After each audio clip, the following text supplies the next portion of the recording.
Assalamu alaikum masu sauraronmu.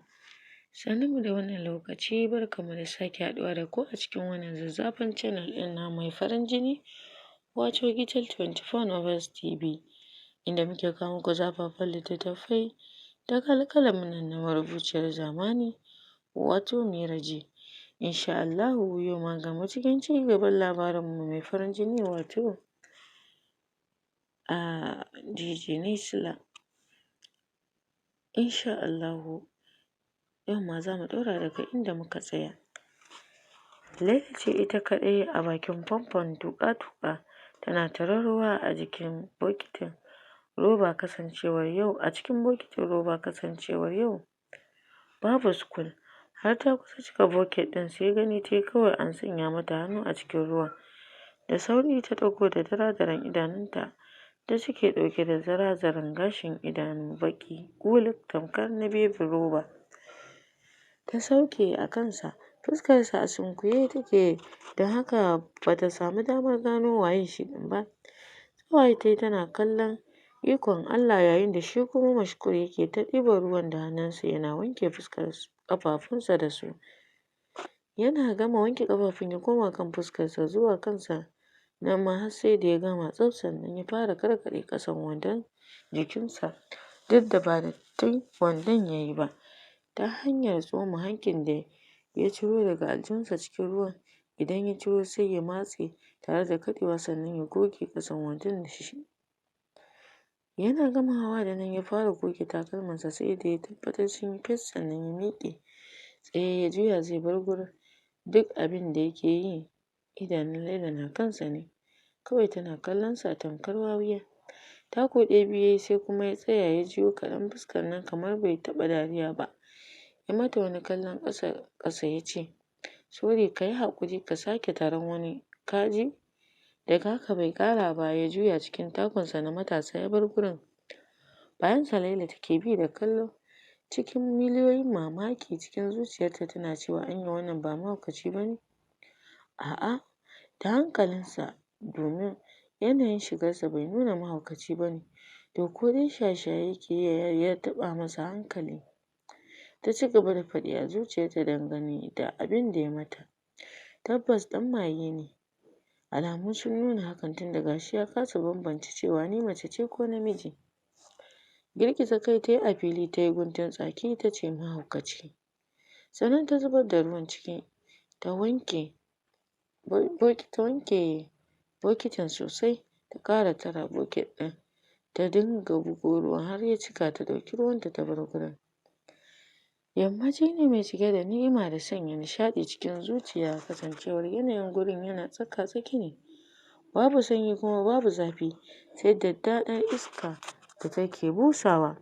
Sauri take saboda ta samu ta kai aiken da aka yi mata gida kasancewar mahaifiyarta tana tsananin buƙatar ta kawo mata aiken da wuri ba zato ba tsammani. Kawai ta ji ta yi karo da mutum gurin ƙoƙarinta na fita daga lungun daga shi sai layinsu. A razane ta kai dubanta kan mutumin da suka yi karon. Zuciyarta ce ta harba da ƙarfi sakamakon ɓacin rai da ta gani cikin idanunsa ga wani shegen kallo na bala'i da yake mata. Kai mahaukaci ne ko baka da idanu ne iye? Bin shi da kallo Laila ta yi cikin mamaki ta kasa magana ma. Cikin tsawa ya ce, na ce kai mahaukaci ne ko kai makaho ne? Faisali da yake ta gintsa dariyarsa ya ce mace ce fa Mashkur ko dai kai ne baka gani. Kallon banza ya mata sannan ya ja tsaki ya juyo ya kalli Faisali ya ce, ina macen take a nan? Ga ta nan kuwa kusa da kai? Cikin rainin hankali da shigantakar da yake mata ya waro idanu tare da matsawa gefe ya ce kai don Allah Faisali. Yanzu wannan mace ce? Faisali na murmushi ya ce ƙwarai ma kuwa. Ƙalu inna lillahi. Yanzu don Allah wannan abin mace ce dama? Ni ai na ɗauka namiji ne Faisali. Dariya sosai Faisali ya ce amma kai ma akwai ɗan iska Mashkur. Ka ga mace da hijab ka ce namiji? To ai ni tsammani na ɗan Daudu ne don ni ban ga siffar mace a nan ba. Haba dai gaye wannan zinariyar kake haɗawa da Daudu? Ai kaf Gital babu tamkar wannan. Tsartar da yawu ya ce, amma ko ba ku da mata a garin naku, ku haɗa da roƙon Allah. Wannan abar ni a namijin ma cikin sahun kucakan garori nake ganin ta balle mace. Macen ma ka ce ita ce ƙarshe? Cap! Ganin zai ɓata mata lokaci da surutunsa da take ɗauka a na 'yan shaye-shaye gashi kuma ya fara bata haushi yasa ta raɓa gefensa sosai. Dan saura ƙirar jikinsu ya haɗu ta yi tafiyarta ko kallonsu ba ta ƙara yi ba. Binta da kallo suka yi sai da ta ɓace wa ganinsu sannan Faisal ya kalli Mashkur da har yanzu idanunsa na kan hanyar da ta bi ya ce, wannan ita ce Laila. Abu ne mai matuƙar wahala jin muryarta balle soyayyarta. Abokina ƙin jawuwa ƙin kamuwa, in ji Hausawa. Ka fita daga harkar Laila kawai. Idan ka ƙi ko to tabbas za ka afka wa tarkonta kuma ba za ta so ka ba. Kai za ka sha wahala. Kallonsa ya yi sosai ya ce, ban nemi shawararka ba cikin wannan lamarin. Ka zuba min ido kawai. Na yi alƙawarin karya zuciyar Laila gare ku amma ni ba zan taɓa son ta ba. Mashkur kenan. Ina jiya maka tsoro saboda wannan fannin soyayya ce ba haddar ABCD ba. Amma tun da ka nace ina maka fatan nasara. Na gode. Mama, ki kama Hafsat. Ki kama Hafsat, sauri nake kar in yi latti yau Monday. Cewa Laila cikin siriruwa kuma zazzakar muryarta. Je ki kawai idan kuka fita akwai malam a waje zai riƙe ta. To shi kenan sai na dawo mama. Hafsa zo mu je gurin baba. Ta kama hannun Hafsa da take kusa da ita don mafi yawancin lokaci sai an yi rigima da ita kafin ta bar ta tafi school. Allah ya tsare, ki mai da hankali dai Laila, banda wasan banza da ƙawaye, banda kula samari a hanya. Kowa yake son ke zo gidanku. To mama, ta ce tare da ficewa daga gidan. A waje ta bar Hafsa gurin Malam Musa babansu wanda ya kasance limamin ƙauyen bayan ya mata gargaɗin shi ma kamar yadda suka saba mata ko da yaushe kasancewar ita ce budurwa a gidan a yanzu. Har ta kusa fitowa bakin titi Mashkur ya hango ta nesa da su. Bai ce musu komai ba ya zo ya tare kan hanyar da dole sai ta zo ta wuce ta kusa da shi. Rataye yake da jaka da alama tafiya zai yi shi ma. Gano tsiye da zai yi ne ya sa su Faisal dawowa kusa da shi su ma suka tsaya. Ko kallo ba su ishe ta ba ta zo za ta wuce kanta a ƙasa. Har ta ɗan gota su kaɗan ta ji yana cewa bayan ya ja tsaki. Gaskiya ni duk ƙauyen nan babu wacce na tsana kamar wannan abar. Ni ban taɓa tsanar abu irin ta ba. Ba na ƙaunar in buɗe idona in ganta cikin garin nan. Ga shi dan baƙar naci duk yadda za ta yi mu haɗu ta sani sai ta biyo kan hanyata. Mace haka ba fasali kamar a yanka a ɓoye wuƙar. Gaskiya Allah ya jarabci ƙauyen nan da lilo take ko lele. Au ashe fa Laila take ko? Dariya suka kwashe masa da shi sannan Hamisu ya ce kai dai kake bibiyar ta malam. Ka san 'yan matan gital dai kyawawa ne balle wannan da take ƙarshe. Kai dai je ka Allah ya tsare sai wata rana a yi karatu lafiya. Laila fa ƙarshe kuwa. Shi yasa na ce Allah ya jarabce ku ƙauyawan banza kawai. Mun yarda ƙauyawa ne mu amma dan uban mutum gidan ubansa da tushensa duk yana cikin ƙauyen nan. Kuma in Allah ya yarda sai ta ɓare da kai. Sai ka afka tarkon 'yar ƙauyen. Cewar Faisal. Faisal na magana amma shi hankalinsa kwata-kwata yana kanta. Bai ma ji abin da yake cewa ba. Tsare acaɓa ta ce masa bununu. Sai kai ta daidai lokacin da ƙawarta Ummi take ta kwala mata kira. Wacce ita ma take shirye-shirye cikin yunifom ɗin makaranta irin na Laila. Wanda ita ma take shirye cikin yunifom ɗin makaranta irin na Laila. To fa. Kai kuma naka salon kenan.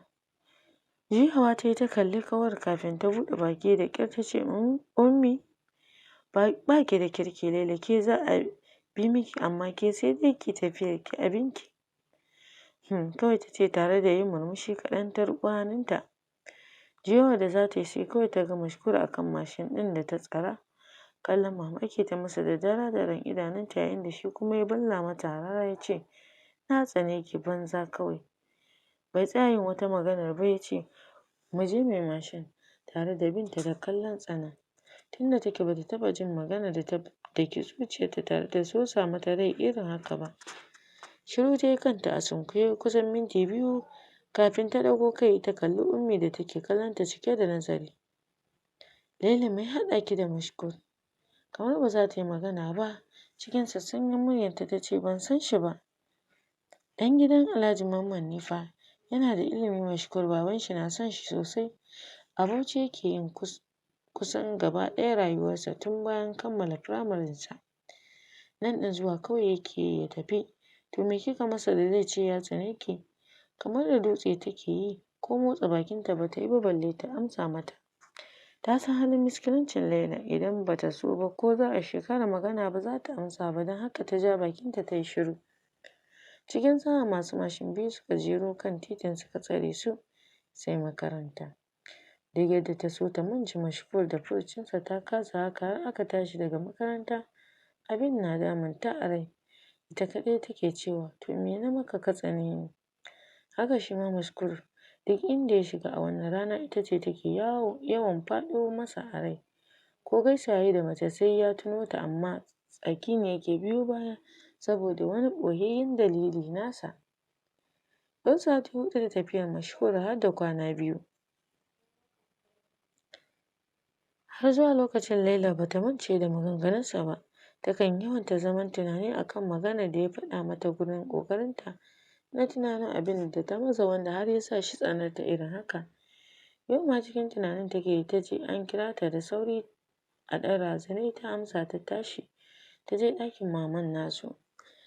Je ki siyo min rake Laila, kwaɗayinsa nake ji yau ɗin nan. To mama, ni ma ki ban kuɗin in siyo don Allah. Oh Laila, ba dama in sa abu a bakina sai kin saka ke ma. Cikin shagwaɓa ta ce, ayya mama na don Allah. Sai ki siyo na 100. Sai ki siyo na 100, ai dai ya isa ko? Na gode mama, Allah ba da lada, ta ce tare da ficewa.